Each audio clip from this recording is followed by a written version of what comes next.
jangan membuat patung untuk disembah bagindamu dan juga sesembahanmu dengan adanya batu hitam. Ketiga, jangan menyebut nama Tuhan sembarangan. Begitulah ajaranmu ketika harus menutup gereja, membubarkan dua rosario. Allahu mimbar hanya untuk menutup gereja dan membubarkan dua rosario. Artinya puasa Eloswete tidak ada. Yang keempat, kuduskan hari Sabtu. Eloswete bagindamu mengganti, dan juga Eloswete. Maaf, aku meragukanmu. Siapa tahu kamu report saya, benet saya. Ya, yang penting aku kirimkan sama kamu perkataan cantik. Yang keenam, hormati orang tuamu. Baca Quranmu. Di situ ada mengatakan bahwasanya orang tua bagindamu masih di neraka. Nanti bisa ditunjukkan apologet. Ketujuh, jangan berzina bagindamu. Melakukan sesuatu hal yang tidak lazim untuk peradaban manusia. Sang pencipta maha kuasa maha tidak terlihat hanya menciptakan satu pasangan, Adam dan Hawa. Tapi spesial sekali diberikan oleh bagindamu 1:11, artinya 1/11 plus 1 wasit. Yang kedelapan, jangan mencuri. Mari nanti tanya ulamamu, bukankah baginda mencuri dari Warokah Binoval tentang kitab suci Al-Quran? Bukan, tentang Alkitab Injil. Kesembilan, jangan mengucap saksi dusta, termasuk sesama manusia. Apa yang dilakukan bagindamu? Mendapat buku gambar yang tidak tahu turun dari mana, diberikan kepada baginda. Dan ada malaikat yang kata-katanya sebagai pemberi tanpa ada saksi. Bayangkan. Tidak ada saksi ya. Yang ke-10, jangan menginginkan rumah sesamamu dan jangan menginginkan istrinya atau hambanya laki-laki atau hambanya perempuan atau keledainya atau apapun yang dimiliki sesamamu. Apa yang dilakukan bagindamu? Artinya hukum Taurat itu benar dan betullah dibelokkan, bukan disempurnakan. Ya, kalau kau nanti pakai data silakan. Kalau kau merekam ini, tanya ulamamu toh. Mari kita buktikan. Saya akan gugurkan ajaran kaleng-kaleng itu dan perkataan kaleng-kaleng itu.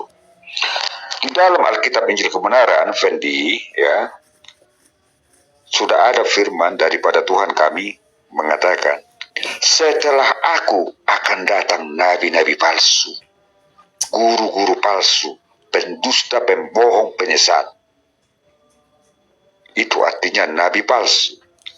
Dan di dalam Alkitab Injil Kebenaran sudah difirmankan di abad pertama tentang kedatangan nabi palsu itu. Sabar menanti. Saya tahu kamu orang cerdas. Ya. Saya mengirim perkataan cantik tadi untukmu, tapi belajarlah untuk memahami kitab. Pertama, Ulangan 18 ayat 20 sampai 22. Data Fendi, data. Di abad pertama ini sudah tuliskan. Menyuruh menyembah Allah selain Yahweh. Yahweh adalah Allah Bapa Sang Sumber. Ya. Kedua, memberikan hawa nafsunya kepada banyak perempuan. Sudah dituliskan itu Pendi di Yeremia 20 ayat 3 di abad pertama. Apa yang dilakukan bagindamu? Kalau itu halal untukmu, itu urusanmu, tetapi di abad pertama sudah. Yang ketiga, mati minum racun. Yeremia 23:15. Lagi-lagi Pendi di abad pertama sudah dituliskan. Tanya ulamamu. Bagaimana baginda itu tepar? Yang keempat, mencuri firman Tuhan dari temannya. Yeremia 23:30 di abad pertama lagi-lagi sudah ditulis oleh Yeremia. Apa yang terjadi? Bagindamu mencurinya, memintanya, mengemis dari Warokabi novel. Yang kelima, serigala berburu domba. Itulah yang terjadi. Tentang kebagaimanaan pengajaran yang telah dibawakan oleh bagindamu. Maaf, hanya bagindamu yang mengajarkan penggal kuku kalau tidak sepaham, kalau tidak menolak ajaran bagindamu. Hanya ajaran bagindamu, ada banyak agama di dunia ini. Hanya dialah yang mengajarkan penggal kuku. Tidak lain, yang lain. Yang kedelapan, ia ada di padang gurun di dalam bilik. Di Matius 24 ayat 26. Di abad pertama sudah dituliskan pendek. Matius. Memang betul, di dalam biliklah pas mati lampu diberikan gambar itu kepada baginda. Ya. Selanjutnya, menyangkal penguasa yang telah menebus manusia di atas kayu salib. 2 Petrus 2 ayat 1 sudah menuliskan itu. Dan di abad ke-7 ada antikristus. Itu luar biasanya Alkitab Injil kebenaran. Yang terakhir, disesatkan oleh iblis yang disimpan di dalam gua-gua gelap. Lebih tepat lagi, buku gambar itu diterima di dalam gua gelap pas mati lampu. Tidak ada yang tahu apakah itu buku, apakah itu cuman gambaran, dia tidak tahu. Tetapi setelah keluar dia dari gua yang gelap itu, pas mati lampu dia teriak, aku ini, aku itu, aku ini, aku itu, aku itu. Tak layak untuk dipercaya dan semuanya dibelokkan. Makanya tadi kawan, kutanya kau, betulkah dan benarkah itu? Iya, kau bilang. Saya gugurkan. Cari argumentasimu untuk menyempurnakan. Begitu cara diskusi, tapi saya paham kamu masih belajar mungkin, ya belajar. Tanyalah apologet itu. Karena kami itu Fendi, dengarkan kata-kata saya, fokus kepada kecerdasan opung. Kami itu untuk masuk menjadi apologet, kami harus belajar Al-Quranmu, keislamanmu, agar kami tidak bertanya memukul kami diri sendiri. Artinya pertanyaan nanti teman-teman kami, 3 hari kami belajar, baru kami tanya sama kamu. Berbeda sama Jubaidah, berbeda sama Nandaria dan Rivalino. Lihat di YouTube langsung bertanya, makanya semua dipukul. Begitu kawan ya. Terima kasih host. Kapan-kapan kita jumpa lagi. Iya, makasih. Itu menurut saya pertanyaan aja. Pak Idato itu bagus ya. Saya yakin apa? Bagus ya itu Pak Idato ya. Itu menurut saya itu yang tulis-tulis Quran itu kayaknya orang Kristen deh. Cocok gitu Pak Idato. Sebenarnya kasih kode, kasih bukti. Memang orang Kristen kan hebat semua. Itu Sopi belum bicara. Kalau udah itu Sopi belum bicara, semua nanti dunia runtuh. Oke. Saya tambahin satu. Ya. Ya, saya tambahin satu dari Opung ya. Allahnya cuma bisa berkata kuluk. Nah, itu ya Kak. Yang ya dong. Ya. Udah jelasin masuk request. Ya. Silakan.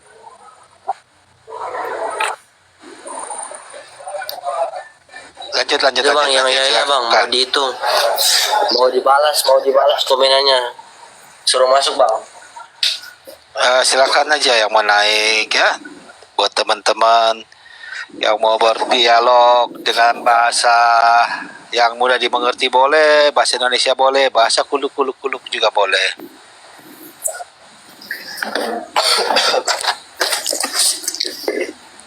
Ya. Atau Bang Fendi mau bertanya-tanya aja juga boleh ya, silakan Bang Fendi sambil menunggu yang lain. Yang Ya sudah bang. Bang Fendi mau bertanya apa aja silakan boleh.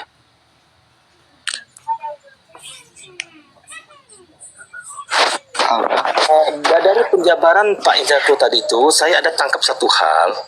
Iya, Kalau itu Quran itu memang ditulis sama orang Kristen. Orang Kristen yang tulis itu Quran, yang ahli kitab. Jadi dia sudah mengarang itu untuk supaya umat manusia itu bisa tahu. Kalau baca Injil itu, oh ternyata ini nabi palsu. Oh ternyata ini kitab kalangan itu. Nah, itu menurut saya ya. Itu memang betul itu. Karena terbukti semua. Nah, ciri-ciri nabi palsu itu bisa masuk dalam sosok Muhammad, Kanjeng Nabi Muhammad bisa masuk begitu. Artinya itu memang ditulis oleh orang Kristen. Karena Muhammad ini seperti tokoh fiktif. Nah, seperti tokoh fiktif yang tidak ada, cuma halu-halu saja, dicerita-cerita saja gitu.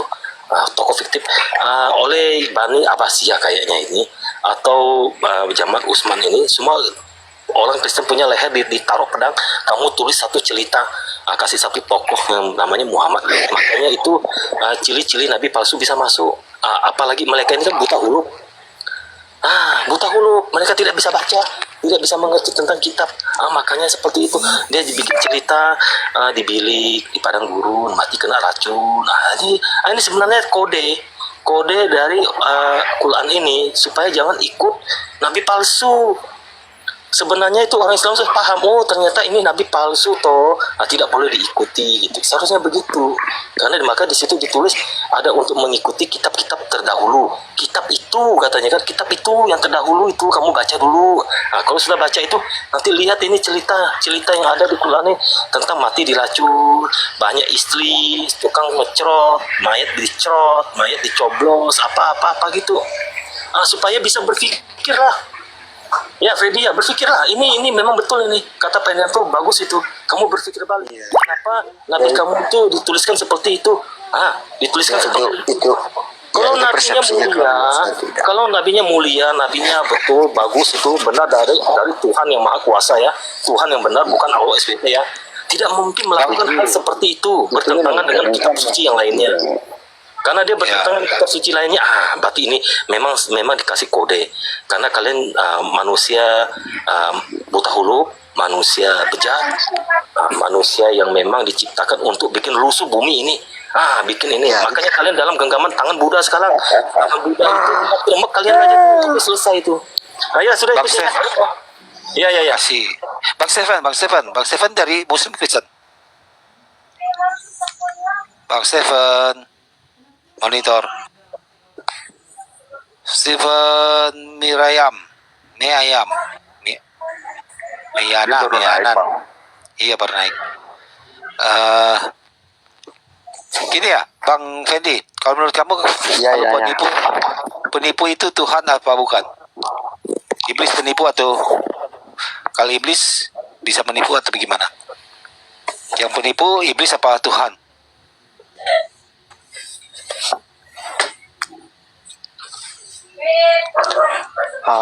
Nanti dijawab lagi jadi pertanyaan ya bagaimana kalau dijawab jadi bahan serangan bagi saya lagi. Ya nggak usah jawab. Nggak usah jawab lah. Saya cuma mau kasih contoh. Kayak bagaimana?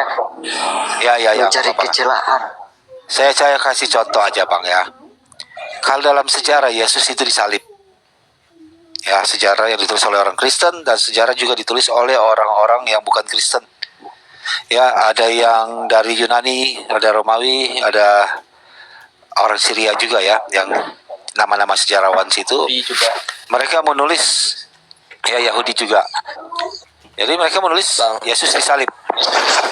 Nah, sekarang 600 tahun kemudian, ya 600 tahun kemudian di Al-Quran dikatakan Isa tidak disalib. Nah, kalau Yesus itu adalah Isa, dan Isa dikatanya diangkat, dan satu orang lain diserupakan, dimiripkan menjadi serupa dengan Isa, ya enggak? Nah, kalau benar orang itu diserupakan dengan Isa, maka semua orang di situ melihat itu, oh itu Isa disalib. Kenapa mereka melihat sosok Isa disalib? Katanya Allah sudah mengubah satu manusia lain menjadi mirip Isa. Berarti mereka semua tertipu. Kenapa mereka tertipu? Karena mereka melihat Isa yang disalib. Siapa yang menipu mereka? Katanya Allah yang mengubah satu manusia lain menjadi serupa dengan Isa untuk disalib.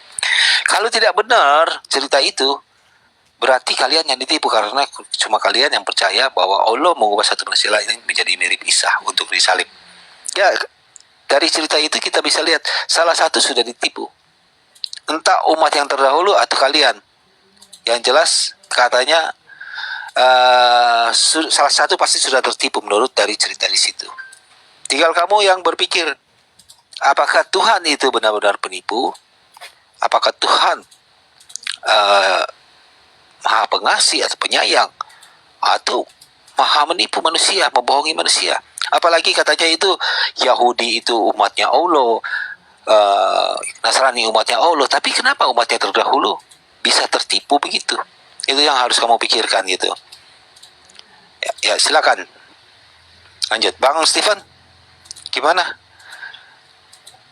Gak ada tanggapannya Bang Stephen ya? Oh, bentar ya. Bang. Ya silakan. Bang mau Ya. Bang, mohon izin turun dulu. Makasih ilmunya, Bang.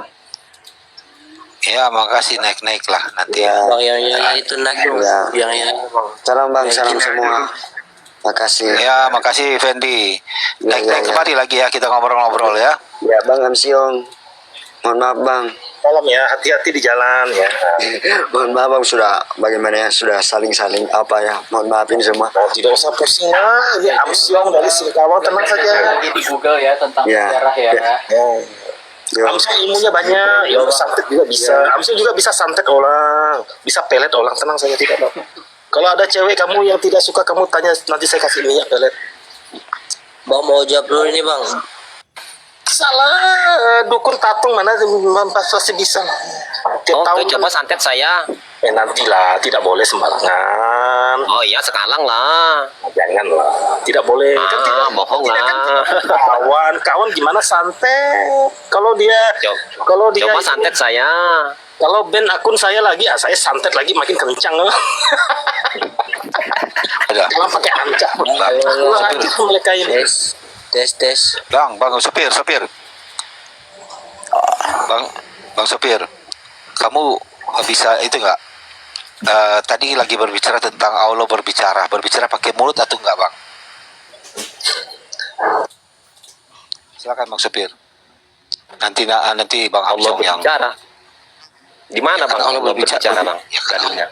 Oh, dia nggak bisa Berfirman. bicara, nggak bisa Berfirman.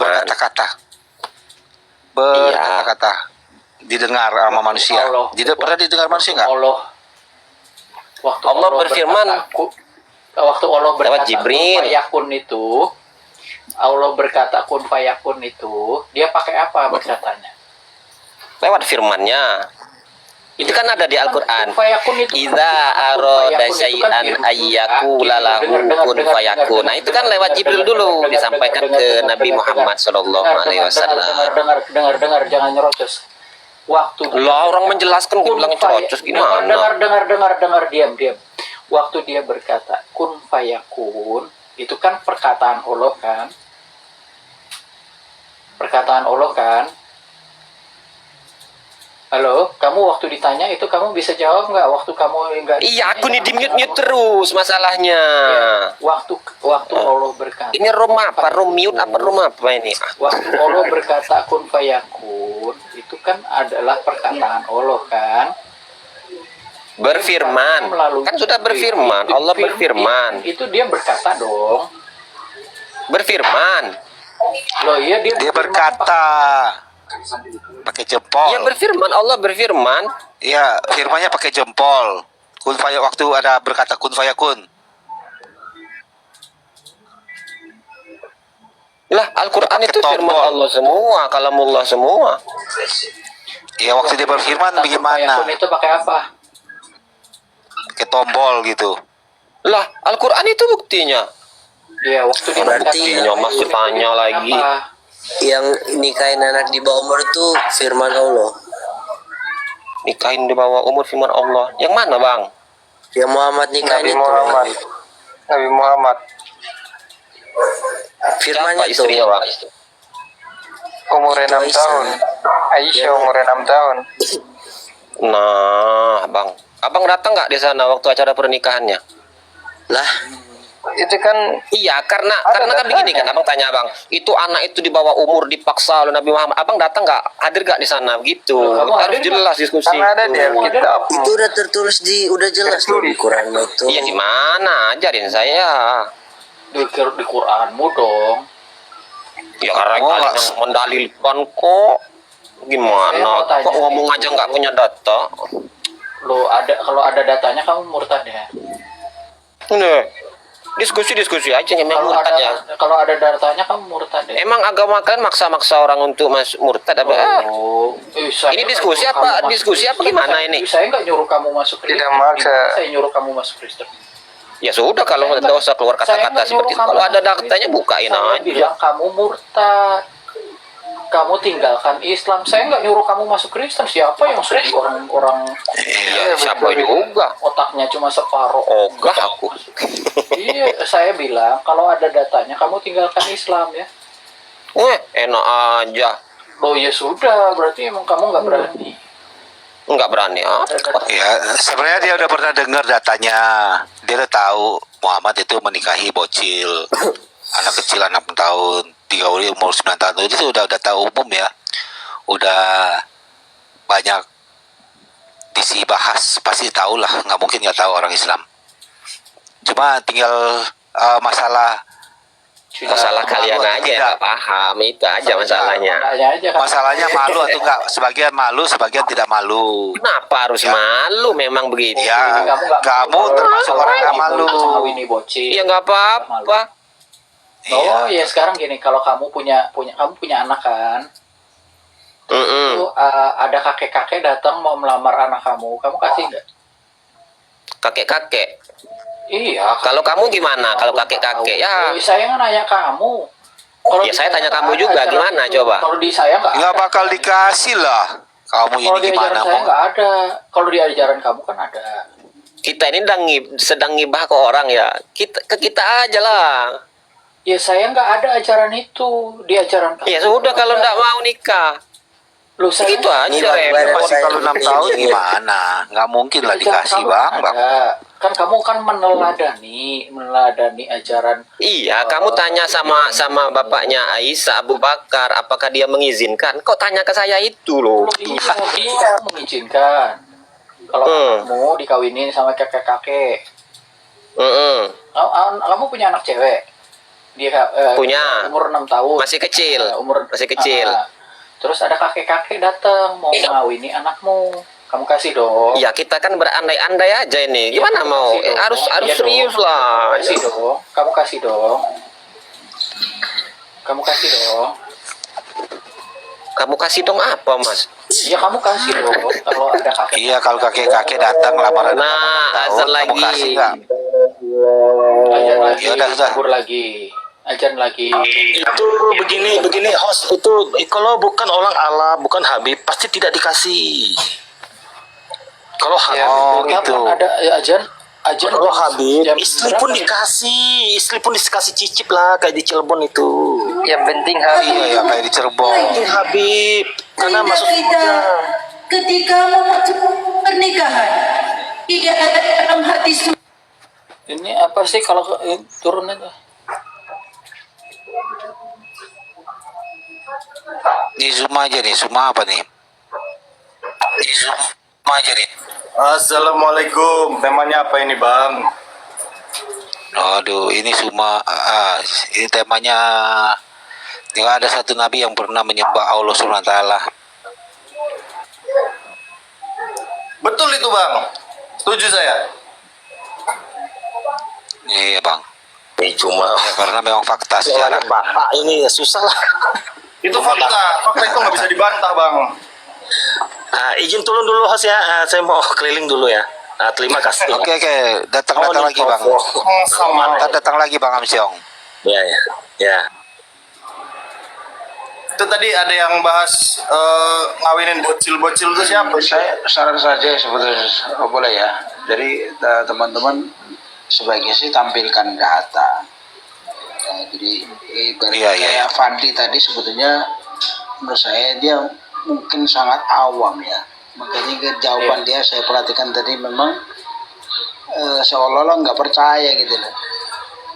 Karena kalau supir ambulan itu memang supir ambulan tadi memang sudah pakarnya dia. Pakar taki ya. Dia polemik aja, dia polemik. Ya polemik. Kalau si Fendi tadi saya itu dia sangat awam. Satu Mungkin jiwa itu. dia tidak pernah Fendi membaca bisa. hadis-hadis seperti ini tadi. Ya. Fendi itu bisa diselamatkan. Ya, makanya kalau karena topiknya si host ini memang tidak ada satu nabi yang menyembah sudah berbeda. Menurut saya memang ada saatnya ketika tadi ada misalkan Nabi Musa diceritakan di Al-Quran itu dia berbicara dengan Allah itu. Ya, dari sebalik batang pohon. Sebentar, saya pakai Enggak, di Musa. Apa di Al-Quran? Di Al-Quran. Saya pakai data Al-Quran. Aduh. Jadi Dongeng.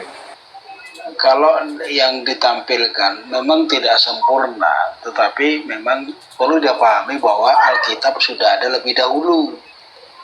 Jadi nanti di Quran itu memang diceritakan, tetapi memang saya perhatikan memang Musanya juga sebetulnya berbeda kalau diteliti secara sempurna. Ya. Jadi ada banyak contoh saya tampilkan ya, ini contoh nih ya, yang sudah sangat terkenal surat Al-Qasas ayat 30 itu. Sebentar.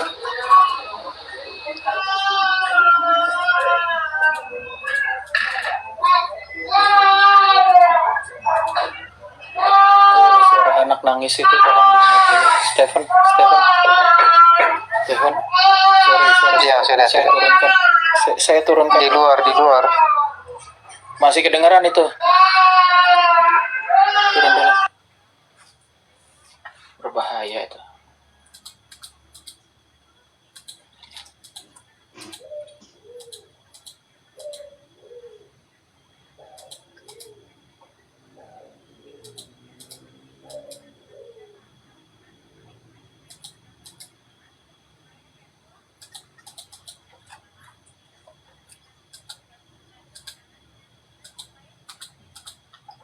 Dan ayat ini sering kita bahas sebetulnya. Ya. Maka ketika dia sampai pada api itu, dia diseru dari arah pinggir sebelah kanan lembah, dari sebatang pohon di sebidang tanah yang diberkahi. Wahai Musa, sungguh aku ini adalah Allah, Tuhan seluruh alam. Kalau nggak salah Bang Tosi nanti buka kalau nggak salah di Keluaran 2 atau Keluaran 4 itu. Keluaran pasal 3. Ya, nah, Keluaran pasal 3. hampir serupa ceritanya. Memang. Ya, tapi jangan lupa teman-teman, memang ini bagian ini yang kita mau buka. Jadi ketika sudah terlebih dulu dituliskan di Alkitab, memang coba silakan dibuka. Bang Tosi nanti Keluaran berapa tadi? Ketika Pasal 3. Artinya istri adalah pakaian suami.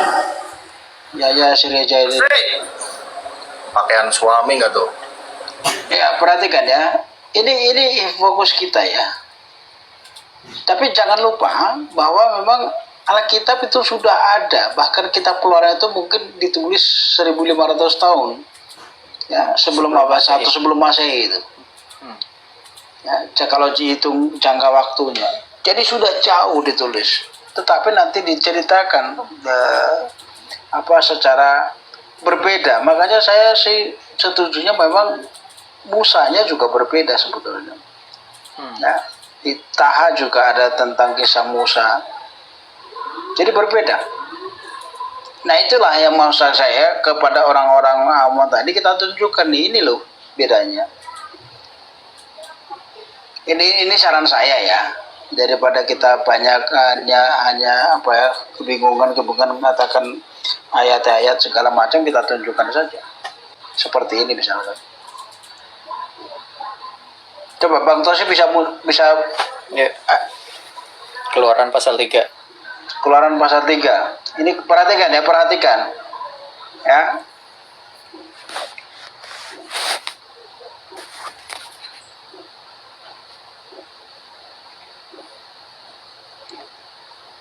Keluaran pasal 3. Ya. Nah, ya silakan.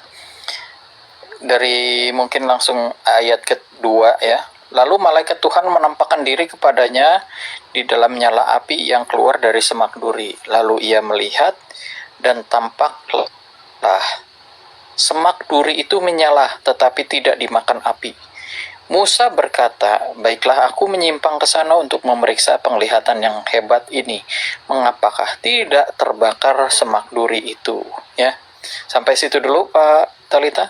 Ya, jadi memang ada kesamaan kisah, tetapi nanti kalau kita cerita, kita lihat ya secara sempurna, kita akan tahu bahwa dalam Alkitab diterangkan bahwa api itu membakar tapi tidak memakan gitu loh. Ini perhatikan.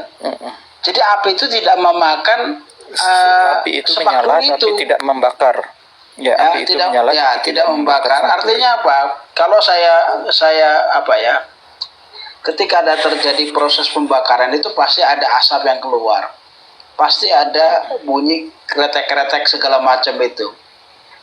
Ya, tetapi ada daun terbakar. Tetapi dikisahkan di sini, kenapa Musa tertarik dengan ini?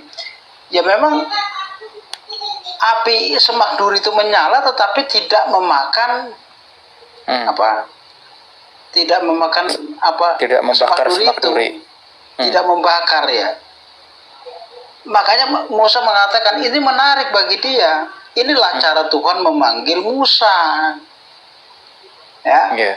Karena Musa itu memang kebiasaannya sudah menjadi gembala ya, gembala kambing domba, binatang hewan, punya Yitro mertuanya.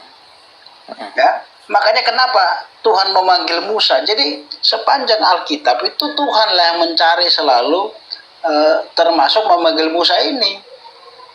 Caranya apa? Nah, kalau nanti kita baca secara di Al-Quran, memang tidak digambarkan secara lengkap. Nah, kalau Alkitab ini, ya Keluaran 3, Keluaran 4 itu juga bercerita tentang kesambungan dari ayat ini. Itulah bedanya. Ini Bang, saya kasih kesimpulan Bang ya. Kesimpulan saya, Allah itu dia baca Alkitab Bang. Setelah dia baca Alkitab, dia wahyukan sama Jibril, disampaikanlah ke Muhammad itu Bang. Kenapa wahyunya tidak sesuai? Ya karena dia membaca ulang. Karena Allah lupa ya. Iya, betul. Contohnya penciptaan Adam dan Hawa di Kejadian 1. Itu kan jelas ada Hawa. Coba dalam Quran. Allah itu lupa nyebutin Hawa. Bener gak? Iya. Nah, kesimpulannya apa? Kesimpulannya Allah dia baca Alkitab gitu. Jadi buat teman-teman di bawah baca Alkitab ya teman-teman ya, sesuai Al-Maidah 46, oke? Jadi Allah baca Alkitab ya, itu sudah ya luar biasa ya. Itu kesimpulan. Jadi makanya saya katakan tadi. Nah, ayat 29 ya. Ya, dari Al-Qur'an, Al-Qasas ayat 29. Maka ketika Musa telah menyelesaikan waktu yang ditentukan itu, dia berangkat dan dengan keluarganya, perhatikan ini. Dengan keluarganya dia melihat api di lereng gunung. Dia berkata kepada keluarganya, "Tunggulah. Sesungguhnya aku telah melihat api, mudah-mudahan aku bisa dapat membawa berita kepadamu dari api itu." Ya, atau membawa sepercik api agar kamu dapat mengaitkan badan. Beda ya ceritanya ya. Jelas beda Bang, tapi konteksnya sama, tapi cara pembawaannya beda. Kan udah dibilang tadi Allah baca Alkitab, tapi cara pembawaannya beda dia. Nah, jadi di sini dikisahkan bahwa Musa itu sedang bersama keluarganya. Ya, menggembala bersama keluarga tidak mungkin. Ya, maka dikatakan di sini, melihat api, mudah-mudahan aku dapat membawa berita dari tempat api itu. Nah, nanti baru di ayat 30-nya, ketika dia sampai ke tempat api itu tuh diseru dari batang pohon tadi, dari lembah sebenarnya. Sesungguhnya aku adalah Tuhan seluruh alam. Ya. Nah, inilah yang kita bisa apa ya, bisa ulik ya. Karena apa? Ya, rumus-rumus seperti ini sangat penting sekali waktu yang kita pakai untuk membuka. Apalagi memang ada Islam. Nah, karena apa Bang Suma tadi bisa menyimpulkan bahwa Allah sudah membaca Alkitab, berarti Allah bisa baca dong. Bang, Muhammad pun bisa baca tulis. Cuma umatnya aja yang kurang ajar, dibuta hurufkan. Ada dalilnya, Bang. Nah, itulah, makanya nanti kita baca nih. Ya, sampai misalkan lemparkanlah tongkatmu, apa lama lo berbicara Musa dengan pohon itu. Nih, dari sebatang pohon itu mengatakan tadi, ya, yang dikatakan tadi, akulah wahai Musa, sungguh aku adalah Allah, Tuhan seluruh alam. Dari sebatang pohon tadi. Nah, ini menarik.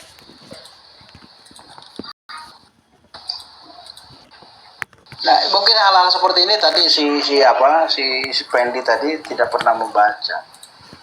Maka dia kaget. Masa Allah berfirman, bukan bersuara. Punya mulut tidak, yang nggak bisa digambarkan, tetapi punya suara, punya firman. Jadi tidak punya mulut tapi bisa bersuara. Coba. Ini menarik, hal-hal seperti ini kita perlu ulik lebih dalam. Silakan teman-teman, silakan lanjut terus. Ya, menarik memang. Ya, ini masalahnya Muslim ini gini ya.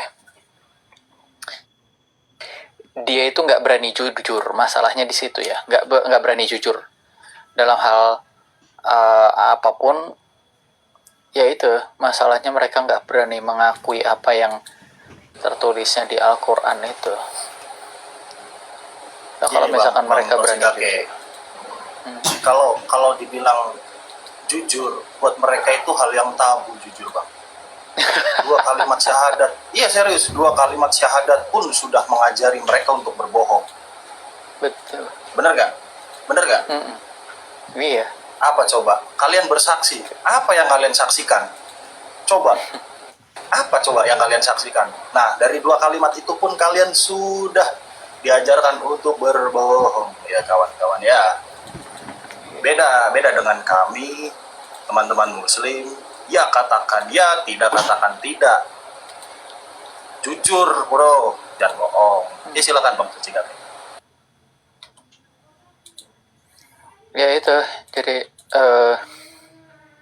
kalau di dalam Alkitab ini cerita Musa itu melihat nyala api itu kita waktu kita membacanya, kita melihat bagaimana Musa itu dia berpikir waras, menggunakan akal sehatnya. Ya, bagaimana dia itu melihat api tapi semak belukar itu tidak menyala. Terus dia berkata, baiklah aku memeriksa ke sana, memeriksa penglihatan yang hebat ini. Ini kan berarti dia secara sadar dia bilang ini mataku yang salah, atau memang ininya semacam tipuan kan. Jadi dia berusaha memeriksa gitu. Nah di situ itu berarti dia akal sehatnya itu bekerja. Akal sehatnya bekerja. Nah tapi kalau misalkan di surah Al-Qasas itu waktu Allah berkata dari pohon itu, orang Muslim nggak berani mengakui bahwa itu Allah itu berubah menjadi pohon. Ya, waktu kita tanyakan itu, mereka akan menolak mati-matian itu. Mereka akan menolak bahwa itu adalah suara Allah, yaitu dari pohon.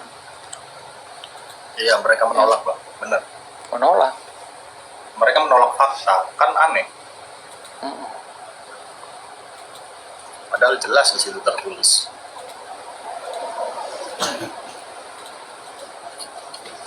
Berubah jadi pohon katanya. Oke lah, jangan berubah jadi pohon, berubah jadi api. Kalian pun menolak. Nggak ada jadi api. Itu suara itu dari arah pohon. Dari pohon. Iya, cuma kan pohonnya itu kan sedang terbakar, Bang. Nggak tahu apakah benar itu masih sedang terbakar atau enggak. Coba aku baca surah Al-Qasas ya. Surah Al-Qasas ini Oh enggak, maksud saya yang tadi Musa itu, yang Surah tadi Musa 28. itu. surah 8. Itu sebetulnya dua cerita. Itu di surat 28 juga ada, di surat 27 juga ada. Tapi nanti kan harus dirangkai semuanya. Karena acak-acakan cara mereka ya. Acak-acakan. Bang, udah aku bilang Allahnya itu sudah baca Alkitab, diceritakan pulang misah-misah kan, namanya juga plagiat gitu loh. Iya, ini kalau surah Al-Qasas dari ayat 27. Kalau dari ayat 27 ini berkata begini. Dia, Syekh Madian, berkata, sesungguhnya aku bermaksud ingin menikahkan engkau dengan salah seorang dari kedua anak perempuanku itu. Ini dengan ketentuan bahwa engkau bekerja padaku selama 8 tahun. Jika engkau sempurnakan 10 tahun, maka itu adalah suatu kebaikan bagimu. Dan aku tidak bermaksud memberatkan engkau. Insya Allah engkau ada termasuk mendapatiku, termasuk yang orang yang baik. Coba saya tunjukin ya, ini dari surah Al-Qasas ayat 2, surah Al-Qasas ayat dari ayat 27-nya ya. Sorry, bentar. Surah Al-Qasas ayat 27. Ya. Ini dari cerita Syekh Madian. Zaman Musa juga sudah ada Syekh berarti ya. Nah, udah gitu, ini bercerita tentang Syekh Madian mau menikahkan anaknya. Terus di ayat ke-28, dia, Musa berkata, itu perjanjian antara aku dan engkau yang mana saja dari kedua waktu yang ditentukan itu, aku sempurnakan, maka tidak ada tuntutan tambahan dari diriku. Jadi ceritanya Musa mau dikawinin ini sama si Syekh Madian sama anaknya ya. Terus di ayat 29, ketika Musa telah menyelesaikan waktu yang ditentukan itu dan berangkatlah dengan keluarganya, ia melihat api di lereng gunung. Ia berkata kepada keluarganya, tunggulah di sini, sesungguhnya aku melihat api, mudah-mudahan aku dapat membawa suatu berita kepadamu dari tempat api itu, atau membawa sepercik api agar kamu dapat menghangatkan badan. Jadi dia bisa melihat api. Dari mana ini dia melihat apinya? Ini nggak dijelaskan tentang di lereng gunung. Lereng gunung. Nah, di ayat ke-30-nya, maka ketika Musa sampai ke tempat api itu, ia berseru dari arah pinggir. 29 itu lereng gunung. Iya, ini di 30-nya, kemudian dia diseru dari arah pinggir sebelah kanan lembah dan sebatang pohon di sebidang yang diberkahi. Wahai Musa, sesungguhnya aku adalah Allah, Tuhan seluruh bumi. Terus di ayat 31, dan lemparkanlah tongkatmu. Ini jadi waktu si Musa melihat api, Terus dia langsung mendengar suara itu, terus disuruh melemparkan tongkat. Ngomong Kok sama gitu ya pohon ya. ceritanya ya. Ya terus Ya, ini gue terus terang bingung jalan ceritanya nih. Jalan ceritanya ya baca nggak aja, jelas. baca aja sampai ayat 30, 30, 31, 32 itu. Nanti si Musa itu berkata 31 tuh lemparkan tongkat tadi kan. 32 masukkan tanganmu ke leher baju. 34, 33. Musa menjawab. Apa jawaban Musa coba? Ya Tuhan, sungguh aku telah membunuh seorang dari golongan mereka, sehingga aku takut mereka akan membunuhku. Terus? Nah, kenapa Musa terus ngomong songong seperti itu? Kan belum disuruh kemana-mana. Iya. Ya makanya si Suma disuruh tadi ngapain? bisa nyimpulkan bahwa dia si ini sudah baca Itu saya Alkitab mungkin. Oke. Ada nggak yang sebatang pohon Natal itu. ada nggak yang ini yang Apa, Bang? nanti Sebatang kita apa, baca Alkitab ya, kita bandingkan ya, kita hanya bandingkan, kita hanya baca dan baca Alkitab ya. Coba dibaca dari An-Naml sekarang surat 27. An-Naml Surat 27 ya. itu nanti lepaskanlah terompahmu itu. Kalau dari Alkitab dikatakan lepaskanlah kasutmu. An-Naml ayat berapa? Ayat surat 27 ayat 8 9 kalau nggak salah. 8 dan 9. 8 dan 9. 8 9 sampai 12 itu kalau nggak salah. Iya, ini Jadi di dua surat ya urut itu ada 28 27.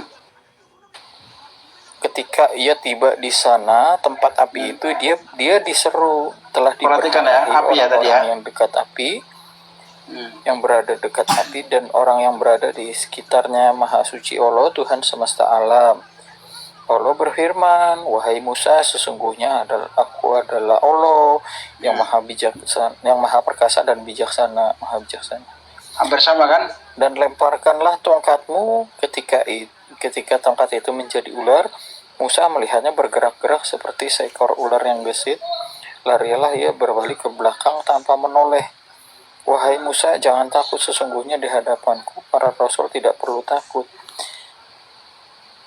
Terus gimana, Pak? Hampir sama kan? 11. Iya. Ayat 11, ayat 11. Kecuali orang yang berlaku zalim kemudian mengubah dirinya dengan kebaikan setelah kejahatan bertobat, maka sesungguhnya kecuali orang yang berlaku zalim yang kemudian mengubah dirinya dengan kebaikan setelah kejahatan bertobat, maka sungguh aku. Dan masukkanlah tangan bajumu ke tangan bajumu ke keluar menjadi putih bersinar tanpa cacat. hampir sama. Tanganmu ke leher bajumu. Ke leher baju, dan tadi ke Niscaya dia akan keluar jadi putih. Harus beberapa ayat, beberapa surat disehubungkan, nanti baru ketemu. Ternyata memang setelah kita gabungkan semuanya, ternyata kisahnya juga berbeda dengan Alkitab. Itu loh maksud saya. Iya. Ya.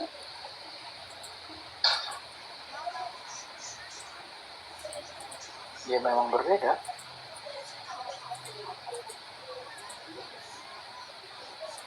Surat 20 ayat 11. Masih. Surah 20 Ringkasan cerita ayat 11. mungkin itu. Toha. Dari Ya, tiga kenapa surat yang berbeda. ceritanya nih. itu mencar-mencar ya? Ayat 11. Ya. Ayat 11. Maka ketika ia mendatangi ke tempat api itu, ia Api dipanggil, lagi, kan? wahai Musa. Ya. Sungguh aku adalah Tuhanmu, maka lepaskan kedua terompahmu karena sesungguhnya engkau berada di lembah yang suci tua. Dan aku telah memiliki engkau, maka dengarkanlah apa yang diwahyukan kepadamu. Sungguh aku ini adalah Allah, tidak ada Tuhan selain aku, maka sembahlah aku dan laksanalah sholat untuk mengingat aku. Nah, Terus kok itu yang mau saya ambil di sini adalah intinya lepaskanlah terompahmu tadi. Ayat 12 itu kalau nggak salah. Ya. Iya. Nah, nanti di Alkitab kita baca secara urut itu langsung ketemu maknanya. Tetapi di dalam ini kita harus baca Toha, kita harus baca An-Naml tadi, kita harus baca Al-Qasas, nanti ayat-ayat lagi, ada beberapa ayat lagi, surat lagi yang kita sambungkan semuanya dan kita rangkai. Ternyata setelah kita sambung juga, ternyata kisahnya juga ternyata berbeda.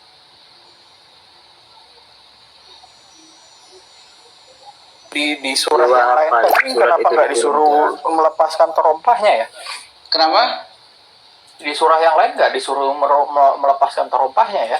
Makanya berbeda, harus nyambungkan beberapa surat. Di sini dikatakan tadi di surat Toha tadi, lepaskanlah terompahmu, gitu kan, betul kan? Nah, nanti di Alkitab lepaskanlah kasutmu. Biar naik, silakan naik. Kita hanya membaca ya. Nanti kita silakan Bang Naswar, silakan Bang Naswar. Surat turun itu berdasarkan kejadian saat itu. Berdasarkan kejadian. Ya. Jadi kejadian Nabi Muhammad sedang apa? Surat itu sedang Nabi Muhammad sedang apa itu? Waktu surat itu turun. Musa. Ya, walaupun berkaitan dengan berapa ayat berapa Bang? Musa. Walaupun berkaitan dengan Musa, surat itu turun berdasarkan kejadian Nabi Muhammad. Musa bukan Iya Muhammad, benar. Musa.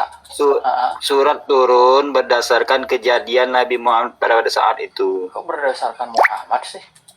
Iya, walaupun ada Nabi Musa itu tetapi surat turun berdasarkan kejadian Nabi Muhammad pada saat itu. Kejadian Nabi Muhammad. Apa Toha misal turun. Misal Maksudnya ayat gimana sih? Kurang paham aku. Misal ayat Toha turun pada kejadian kapan Nabi Muhammad itu, dalam peristiwa apa surat itu turun. Gini Bang, coba harusnya buka kalau surat ini contoh ya, kita ikuti narasinya Nasmar A sampai B gitu loh. Kita ikuti narasinya Nasmar nih. Ini contoh, buka Bang Tosi, Toha 9.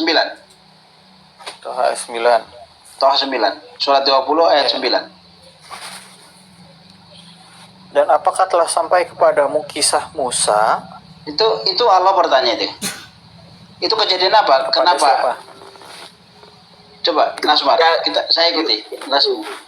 Tanya di Google itu Toha itu turun disebabkan di Google. Iya, itu kalau mau cari Allah bertanya, Nasmar ini Islam, betul? Iya, Islam. Yakin kamu Islam? Yakin. Itu surat dalam Quran itu turun dalam peristiwa apa Nabi Muhammad itu? Pada saat peristiwa apa Nabi Muhammad? Lo nggak ada asbabun nuzulnya nggak ada surat turun itu ada sebab-sebabnya itu. Apa untuk ayat ini tidak ada asbabun nuzulnya. Sebab turun surat Toha. Tanya di Google. Coba menurut kamu apa sebabnya? Kan kamu bilang coba baca asbabun nuzul. Coba baca ayat 8-nya Bang Tosi. Nggak nyambung. Dialah Allah, tidak ada Tuhan selain Dia yang mempunyai nama-nama yang terbaik. Ya kan? Terus di ayat 9-nya. 9-nya. Dan apakah sampai kepadamu kisah Musa? Ini bertanya ya. Allah bertanya kan? Bertanya kepada Muhammad kan?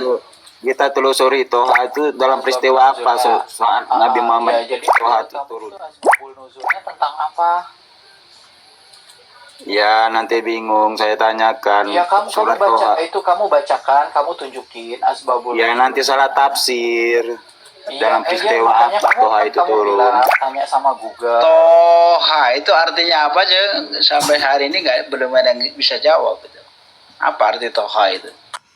Makanya Bang Nasmar jangan kebanyakan tafsir, bingung kan lu. Tidak, benar yang kata saya. Enggak, ya tidak Surat apa-apa, itu silakan cari. berdasarkan pada saat Nabi Muhammad itu ada peristiwa apa, itu bisa turun. Peristiwa apa?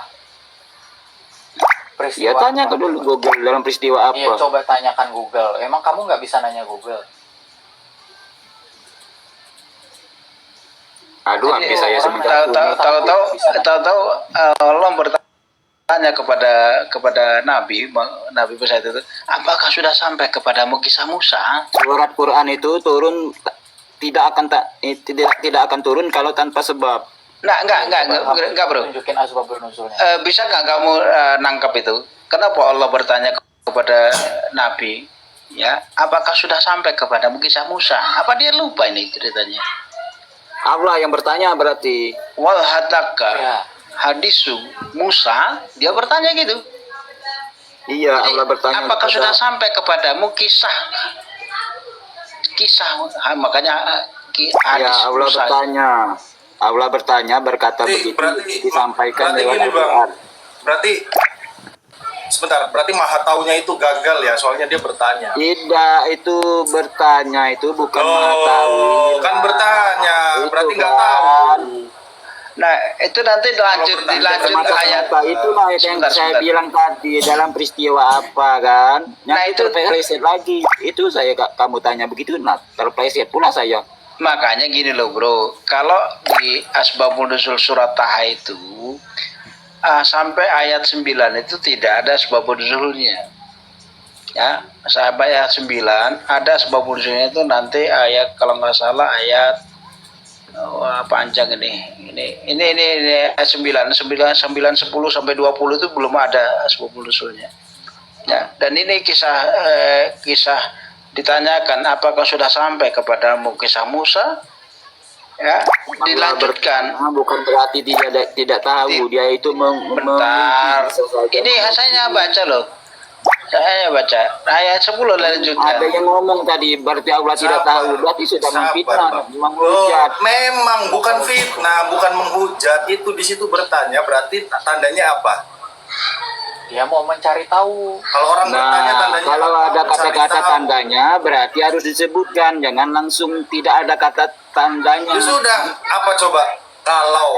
Kalau dia bertanya berarti tandanya apa, coba dijelaskan. Nah, itu baru kata-kata benar. Jangan tandanya tidak Nah, iya, ada. jelaskan berarti apa? Berarti apa? Berarti apa? Coba jawab. Coba jawab. Kalau orang bertanya berarti tandanya Tidak tahu. Nah, itu salah jawab kan. Melesetkan lagi itu kan. Jawab. lah ya, makanya karena lu nggak jawab, ini karena nggak lu punya nggak ilmu, jawab, nggak makanya punya ilmu jawab. tapi Orang tersinggung, bertanya, ya. berarti apa? Iya, kita kan manusia. Kan? Makanya kalau Anda nggak punya ilmu, belajar. Lah iya, Jangan makanya tersinggung. dijawab Bang Nasmar. Makanya Bang Nasmar dijawab, Bang. Ini dia Ayat 10-nya, bertanya, ayat 10-nya tandanya langsung apa? di situ dikatakan sama. Ketika dia melihat api itu, lalu ia berkata kepada keluarganya, tinggallah kamu di sini, sesungguhnya aku melihat api, mudah-mudahan aku dapat membawa sedikit nyala api kepadamu agar kamu mendapat petunjuk dari tempat api itu. Ini kisah yang sama tadi yang dari 3 surat yang kita Berarti bacakan. apinya yang memberi petunjuk. Dari mana Anda bisa ngambil kesimpulan seperti itu? Musa mengatakan ini kok ketika dia melihat api itu, lalu dia berkata kepada keluarganya, tinggallah kamu di sini. Sesungguhnya aku melihat api, mudah-mudahan aku dapat membawa sedikit nyala api kepadamu, atau aku akan dapat petunjuk dari api itu. Nah, bukan berarti petunjuk tuh. Oh, denger, dari api itu. Dari tempat api itu. Nah, ujung-ujungnya bagaimana? Duh, apa? ya makanya kamu jelaskan. Kok tanya ke saya? Ini Ya, makanya kita ini, saya juga ada tanda tanya dalam pemikiran saya, tetapi saya tidak mau terpleset. ya. Oke. Pertanyaan saya tadi, Bang. Pertanyaan saya tadi belum Bang Nasmar jawab. Kalau orang bertanya berarti tandanya dia tahu atau tidak? Coba jawab dulu dengan Kalau orang bertanya, satu sudah tahu, kedua menguji. Lah, Kalau sudah tahu ngapain dia bertanya?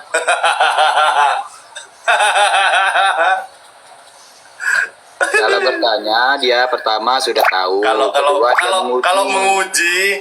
kalau menguji itu gini, Kak, kalau bertanya apa kalau menguji itu gini. 1 tambah 1 berapa? Yo. Nah. Kalau dia bertanya 1 tambah 1 berapa ya?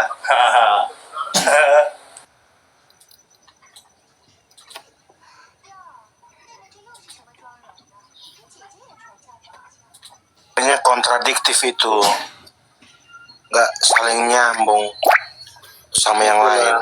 Kata-kata kita itu tidak boleh menyinggung. Yang menyinggung siapa? Orang kita nanya. Yang menyinggung itu siapa, Pak? Gak ada kita Kamu ngawur gitu loh. Bang. Kita cuma baca kan. Kita cuma baca kan. Peran ya Kamu tidak menyinggung, tetapi seseorang tersinggung. Loh, itu salahmu sendiri. Ya berarti baperan. Iya, baperan dong. Toh kita cuma membaca, bro. Kita cuma bacain. Ini saya juga nyari Atoha ini. Surat berapa itu?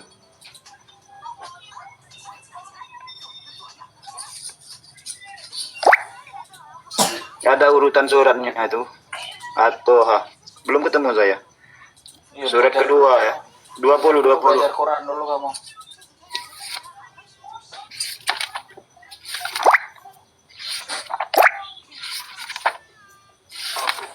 Kasih tahu tadi atau ayat berapa, Bang? Biar dia cari. Surah 19. Ayat 19 ya. Suratnya surah 19.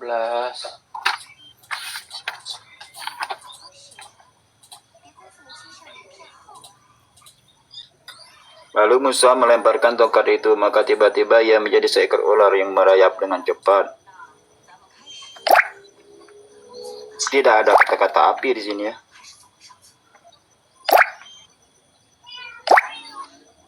Nah, bingung kan kamu baca Al-Quranmu sendiri? Atoha itu tidak ada kata-kata api. Iya, kamu kan bingung kan baca Al-Quranmu sendiri kan? Kamu aja yang punya Quranmu aja bingung. Gimana orang lain?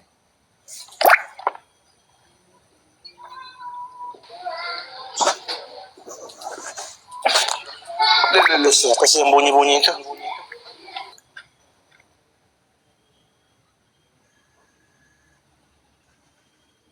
Bang Suma itu kebanyakan handphone dia. Saya lagi kena fitnah. Astagfirullahaladzim.